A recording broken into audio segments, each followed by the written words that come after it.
তাহলে প্রিয় শিক্ষার্থীরা, তোমাদের সবাইকে আজকের ক্লাসে শুভেচ্ছা। আজকের ক্লাসে নিশ্চয়ই তোমরা আমাকে চিনো। আমি মাসুদ্দিন রশিদ, প্রভাষক, ইতিহাস বিষয়, ইসলামপুর বাসামিয়া ডিগ্রি কলেজ পরীক্ষিত করলাম।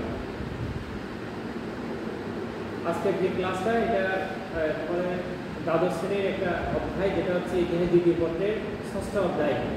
ইতিহাস দ্বিতীয় পত্রের ষষ্ঠ অধ্যায় খুবই গুরুত্বপূর্ণ এবং তোমাদের জন্য যে অধ্যায়গুলো রয়েছে সেই অধ্যায়গুলোর মধ্যে খুবই সহজ একটা অধ্যায়। আশা করি এখানে ছবির মধ্যে সেই অধ্যায়টাকে কিছুটা হলেও বুঝতে পারছো, কিছুটা একটা ইঙ্গিত দিচ্ছে। এই লঘুগুলো দেখলে বোঝা যায় মোটামুটি এগুলা কোথায় এই লঘুটা ব্যবহার হয়। ঠিক আছে, এই লঘুটা তোমরা কি কেউ বলতে পারবে লঘুটা কিসে? এটা হচ্ছে তোমার জাতিসংঘের একটা লঘু। এটা কিসের লঘু? জাতিসংঘের একটা লঘু। তাহলে জাতিসংঘটা হচ্ছে কি জাতিসংঘ এবং বিশ্ব শান্তি। তোমাদের ষষ্ঠ অধ্যায়টাই হচ্ছে এটা, জাতিসংঘ এবং বিশ্ব শান্তি। তাহলে মনে করো এই অধ্যায়টা তোমরা যখন পড়বা এবং আজকে ক্লাসে তোমরা এই অধ্যায়ে আলোচনা করলে যে জিনিসটা বলতে পারবা সেটা হচ্ছে তোমার জাতিসংঘ প্রতিষ্ঠার পটভূমি ব্যাখ্যা করতে পারবে। কি ব্যাখ্যা করতে পারবে? জাতিসংঘ অর্থাৎ কীভাবে এই জাতিসংঘটা প্রতিষ্ঠা হয়েছে এটা পটভূমি ব্যাখ্যা করতে পারবে। এরপরে জাতিসংঘের বৃহৎ শক্তি ভূমিকা বর্ণনা করতে পারবে। জাতিসংঘের যে বৃহৎ শক্তি আছে এটার কি তোমার ভূমিকা বর্ণনা করতে পারবে। তারপর বিশ্ব শান্তি প্রতিষ্ঠা ও নিরাপত্তায় রক্ষায় জাতিসংঘের সাফল্য ও ব্যর্থতা মূল্যায়ন করতে পারবে। তাহলে এখানে কিছু ছবি দেখানো হচ্ছে। এটা হচ্ছে যুদ্ধ বিধ্বস্ত অঞ্চলগুলোতে জাতিসংঘের শান্তি রক্ষা মিশন থেকে কি করা হয়েছে। শান্তি রক্ষা মিশনের যারা কাজে নিয়োজিত সৈন্যরা তারা এই যে বিধ্বস্ত অঞ্চলগুলোতে তারা কি করছেন, কাজ করছেন। তারপর এই যে এখানে ক্ষেপণাস্ত্র দেখানো হচ্ছে, পারমাণবিক ক্ষেপণাস্ত্র, যুদ্ধ, বিভিন্ন ধরনের বোমা নিক্ষেপ, এগুলো হওয়ার পরে কীভাবে ধ্বংসযোগ্য হয়েছে এই জিনিসগুলো কি করা হচ্ছে এই চিত্রে তুলে ধরা হয়েছে। তাহলে দেখো এখানে বলা হচ্ছে প্রথম বিশ্বযুদ্ধের ধ্বংসলীলা। প্রথম ছবিটা হচ্ছে কি প্রথম বিশ্বযুদ্ধের ধ্বংসলীলা, আর এটা হচ্ছে দ্বিতীয় বিশ্বযুদ্ধের ধ্বংসলীলা। তাহলে আমরা কি চাই? যুদ্ধ চাই না? আমরা যুদ্ধ চাই না, আমরা কি চাই? শান্তি চাই।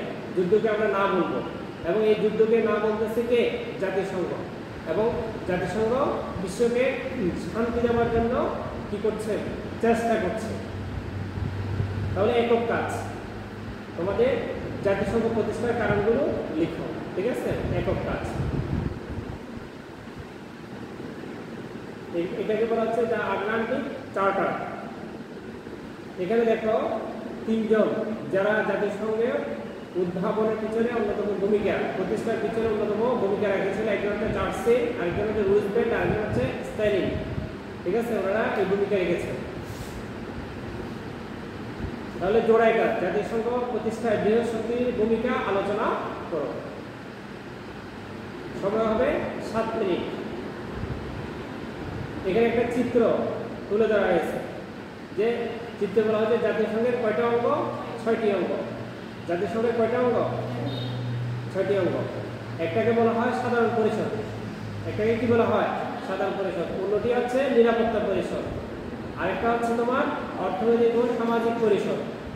আরেকটা হচ্ছে ওসি পরিষদ। এরপর একটা হচ্ছে আন্তর্জাতিক বিচারালয়। আরেকটা হচ্ছে কি দপ্তর সচিবালয়। তাহলে সহযোগী সংস্থা সমূহ, জাতিসংঘের কতগুলো সহযোগী কি রয়েছে? সংস্থা রয়েছে। যেমন WHO আছে, ওয়ার্ল্ড হেলথ অর্গানাইজেশন। এরপরে ইউনেস্কো আছে, তারপর FAO আছে, এরপরে ILO আছে, তারপর হচ্ছে ইউনিসেফ আছে। এগুলো হচ্ছে জাতিসংঘের কি সহযোগী সংস্থা, সহযোগী। ঠিক আছে, এরপরে দলীয় কাজ। জাতিসংঘের 6টি অঙ্গ সংস্থার মধ্যে নিরাপত্তা পরিষদের ভূমিকা সবচেয়ে বেশি গুরুত্বপূর্ণ, যুক্তি দেখাও।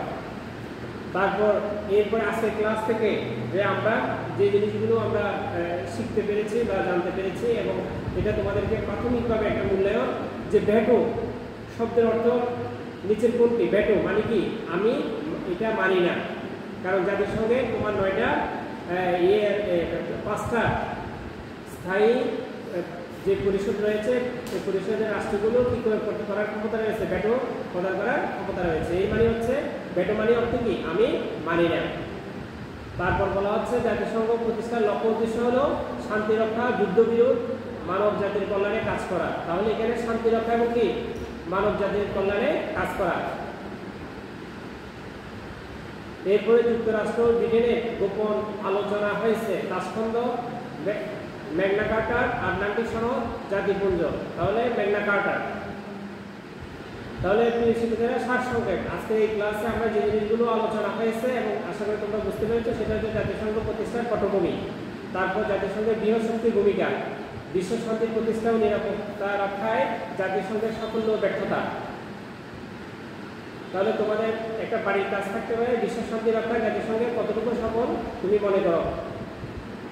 সবাইকে ধন্যবাদ আজকের ক্লাস মনোযোগ সহকারে শোনার জন্য। এটা হচ্ছে জাতিসংঘ সম্পর্কে কি একটা প্রাথমিক আমাদের ধারণা।